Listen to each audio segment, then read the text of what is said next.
Hey guys, myself Neetu Gupta from NLS Bangalore. In this session, I am taking up the legal terms and phrases which are very important for a student who is going to appear for a law entrance. So let us start. First is record. What do you mean by record? तो अगर अब हम general बात करते हैं, record क्या है? किसी चीज़ का भी रिकॉर्ड रखना, कोई फ़ाइल आप कोई डॉक्यूमेंट आप फ़ाइल कर रहे हो, कोई केस आप फाइल कर रहे हो, तो वो क्या है कि रिकॉर्ड बन रहा है आपका सब चीज़ का। ठीक है, कोई फ़ी पे कर रहे हो आप, उसका रिकॉर्ड रख रहे हो।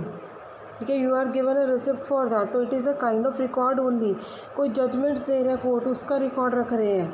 Is it clear? तो आप कोई कुछ लिख रहे हो, कोई अपने बिज़नेस का रिकॉर्ड रख रहे हो, बिज़नेस को कोई एक रजिस्टर में कि क्या आपकी इन्वेस्टमेंट हुई है, क्या आपको प्रॉफिट है, क्या लॉस है, everything that is a record.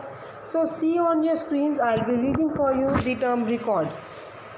To put a document into official records at the office of the recorder of deeds.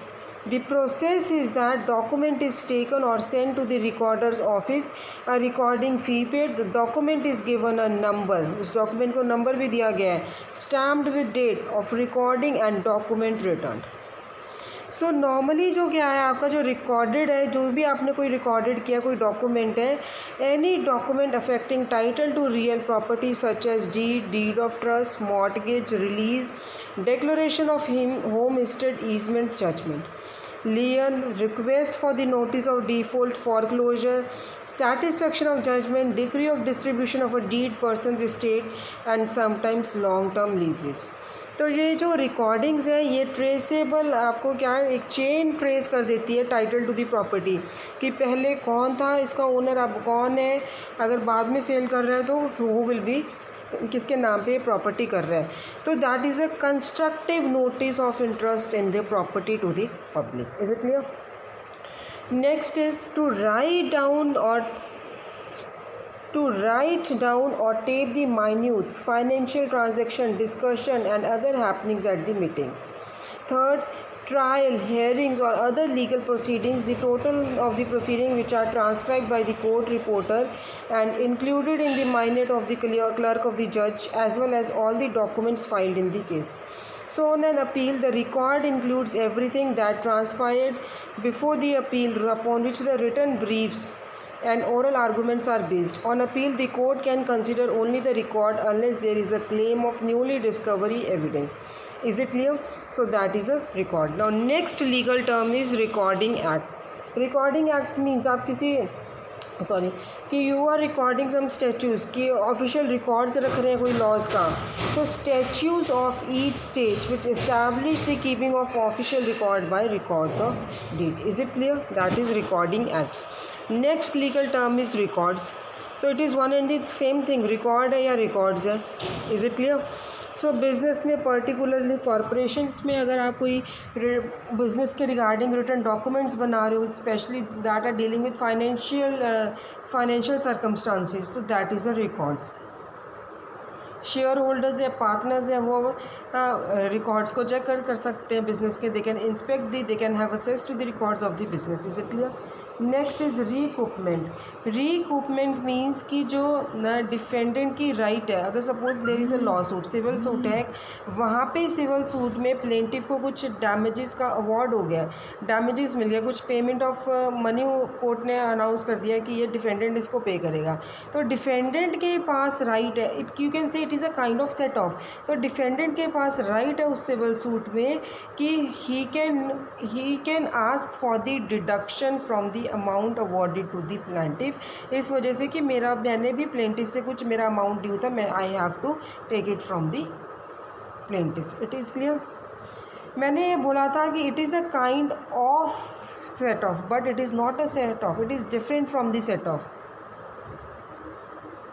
रिकूपमेंट क्या है कि I am reading for you, the right of a defendant in a lawsuit to demand deduction from the amount awarded to the plaintiff of a sum due to the defendant from the plaintiff in the transaction which was subject to the lawsuit.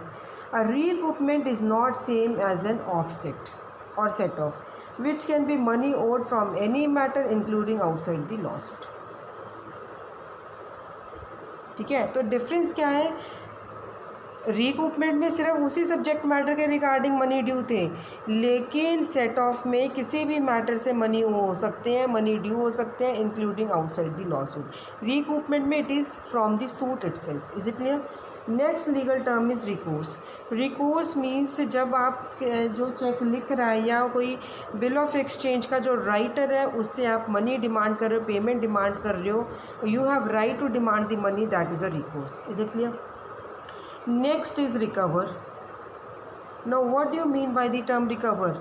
कि अगर आपने किसी को money दिए थे, loan दिया था, वो आपको वापस नहीं दे रहा आपका पैसा, तो आप एक सिविल सूट फाइल करते हो। उसमें सिविल कोर्ट क्या फाइल करते हो, किस वजह से फाइल करते हो कि इसने मेरे से मनी बोरो किए थे and now he is not returning back my money, तो वो मनी रिसीव करने के लिए आप केस फाइल करते हो, दैट इज़ रिकवर। कि हम कहते हैं ये कौन सा केस है, किस के रिगार्डिंग है ये suit, it is a recovery suit. Is it clear? Next is a recoverable. Now recoverable means कि जो it refers to the amount of money जिसमें प्लेंटिफ इंटाइटल्ड है to law suit. Is it clear? Plaintiff is entitled to a law suit. So जज might rule ₹12,500 is recoverable for lost wages, 5,500 is recoverable for property damage to plaintiff's vehicle. Is it clear? Next is a recovery. Recovery again वही चीज़ आ गई है कि जो आप एक लॉ सूट में अमाउंट रिकवर करते हो, that is a recovery. Amount of money and any right और property received by a plaintiff in a law suit is a recovery. Is it clear? Next क्या है? Recusal. What do you mean by term recusal? Recusal का मतलब है कि जज ने जो एक्ट किया था, एक्ट ऑफ अ जज और प्रोसिक्यूटर बीइंग रिमूव्ड और voluntarily stepping aside from a legal case due to conflict of interest और अदर गुड रीज़न। ठीक है कि जज बाहर निकल रहा है केस से, प्रोसिक्यूटर बाहर निकल रहा है या उसको निकाला जा रहा है या वॉलंटरी केस से हट रहा है क्योंकि उसका खुद का कॉन्फ्लिक्ट ऑफ इंटरेस्ट है या फिर कोई और रीज़न की वजह से he is coming back from the case, that is recusal. Recuse जिसमें आप रिफ्यूज़ कर रहे हो कि मैं इस केस में जज नहीं बनूँगा। Is it clear? या इस अपील में I will not be a जज because of conflict of interest और एनी अदर गुड रीज़न। ये कुछ भी कह सकते हो। आपके पार्टीज़ हैं जो केस की पार्टीज़ हैं, उससे आपका रिलेशन है, you are known to them, so इस वजह से आप मना कर रहे हो। So, recusal and recuse is one and the same thing. It also applies to a judge or prosecutor being removed or voluntarily removed himself or herself from a criminal case in which he or she has a conflict of interest such as friendship or known enmity to the defendant. Is it clear? Redeem. Redeem का मतलब क्या? What do you mean by the term redeem? वापस लेना। ठीक है, जब आपने money borrow किए थे and you have given your property as a security, now यहाँ पे मॉर्टगेजर की राइट है कि जब उसने मॉर्टगेजी के पैसे वापस कर दिए, he has to take back his property. अगर वो प्रॉपर्टी नहीं दे रहा then it is the right of the mortgagor to exercise the right of redemption की उसके अपनी प्रॉपर्टी वापस लेने के लिए he can file a suit. So to buy back as when an owner who had mortgaged his or her real property pays off the debt. The term also refers to paying the amount due and all charges after a foreclosure has begun. A person who has pawned or possession may redeem the item by paying the loan and interest to the pawnbroker. Is it clear? Next is redemption. Redemption means वही है act of redeeming, buying back property or by paying off a loan, interest and any cost of foreclosure. Next is re entry मतलब कि आप अपनी property वापस ले रहे हो, आप अपनी प्रॉपर्टी की पोजेशन ले रहे हो। Is it clear? See I will read for you. Re entry, taking back possession and going into real property which one owns, particularly when a tenant has failed to pay rent or has abandoned the property. ठीक है, और possession has been restored to the owner by judgment in a unlawful retainer lawsuit. तो तीन चीज़ें आप ध्यान में रखना कब आती है, जब टेनेंट अपना रेंट नहीं पे कर रहा तो उसको निकाल के लैंडलॉर्ड वापस आ रहा है, ओनर वापस आ रहा है, या टेनेंट ने वो प्रॉपर्टी छोड़ दी है, या पोजेशन किसी जजमेंट से किसी ऑर्डर से उसको ओनर को अपनी प्रॉपर्टी वापस मिल गई है। Is it clear? Re entry may also be allowed when a buyer defaults on a payment on a contract of sale or upon foreclosure of a mortgage or deed of trust which agreed a loan on the property. The right of re-entry is usually written into leases and sometimes in mortgages. Is it clear? Now next is referee. Referee क्या है? एक तरह का जज है।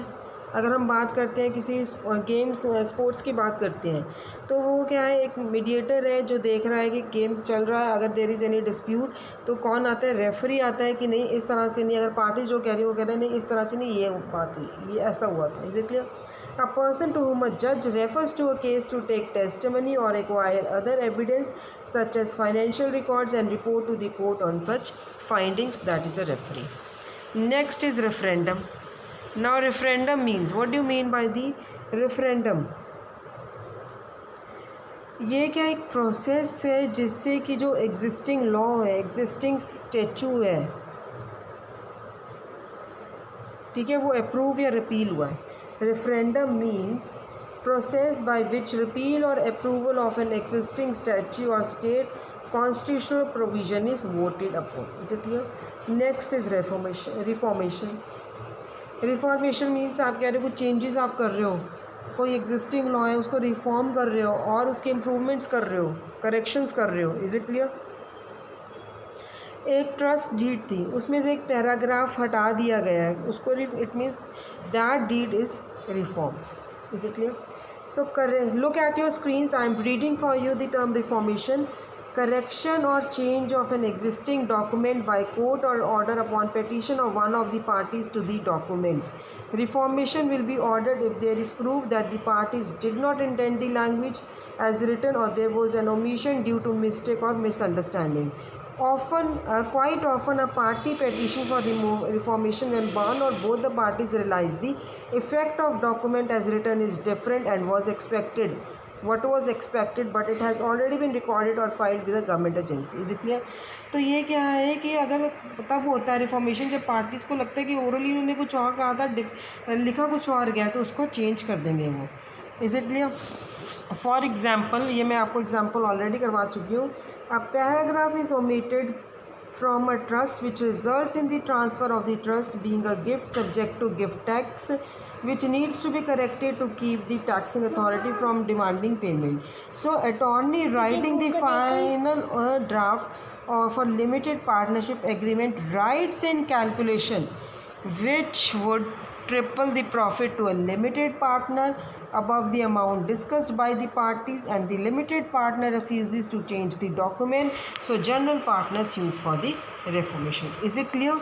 This was reformation. Refresh one's memory. Refresh one's memory means कि जब आप कोई डॉक्यूमेंट यूज़ कर रहे हो, ठीक है, अगर कोई ट्रायल चल रहा है, केस में कोई विटनेस अपना एविडेंस दे रहा है, उसको नहीं ध्यान में आ रहा, तो वहाँ पे उसको डॉक्यूमेंट दिखाया जा रहा है to refresh the memory. Is it clear? So it means to use a document, exhibit और previous testimony in order to help a witness recall an event or prior statement when witness has responded to a question that he or she could not remember. So next legal term is register. Register क्या है कि जब आप कोई register maintain कर रहे हो, कोई अटेंडेंस रजिस्टर है, कोई कंपनीज़ में कोई रजिस्टर मेंटेन कर रहे हो, ठीक है, कोई शेयर होल्डर्स का आप रिकॉर्ड रख रहे हो, शेयर्स को जो ट्रांसफ़र हो रहे हैं, इशू हो रहे हैं, उनका रिकॉर्ड रख रहे हो, that is a resistor. Next is a registration instrument. Registration instrument means कि जहाँ पे आप रजिस्ट्रेशन स्टेटमेंट, जहाँ पे एक कोई भी डिटेल्ड रिपोर्ट है and that report has been filed with the securities and exchange board of corporation making an issuance of share to be advertise and sold to the general public. इसीलिए that is registration document. Next is registry of deeds. Registry of deed क्या है कि जो records हैं, registry of deeds means कि जो deeds को record कर रहा है एंड वो डॉक्यूमेंट्स को अपने पास रख रहा है, दैट इज़ अ रजिस्ट्री, उनका रिकॉर्ड रख रहा है, that is registry of deeds. Records of land title document kept by the recorder of deeds. Next is regulations. Regulations क्या है कि कोई भी रूल्स है, रूल्स एंड रेगुलेशंस है जो कि आप फॉलो कर रहे हो, कोई गवर्नमेंट ने रूल्स बनाए हैं, कोई लॉ के अकॉर्डिंग रूल्स है, that are regulations. So rules and administrative codes issued by the, तो इसमें लॉ नहीं हम कह सकते कि सारे लॉज रेगुलेशंस नहीं हो सकते. क्या आ रहा है? Rules and administrative codes issued by the government agencies at all levels, municipal, state etcetera regulations. Although हम ये कह रहे हैं कि they are not the laws, regulations have the force of law. So उनके पास फोर्स है लॉ की. They are adopted under authority granted by the statutes and often include penalties for violation. So the regulation making process involves hearings, publication in government journals which supposedly gives public notice and adoption by the agency.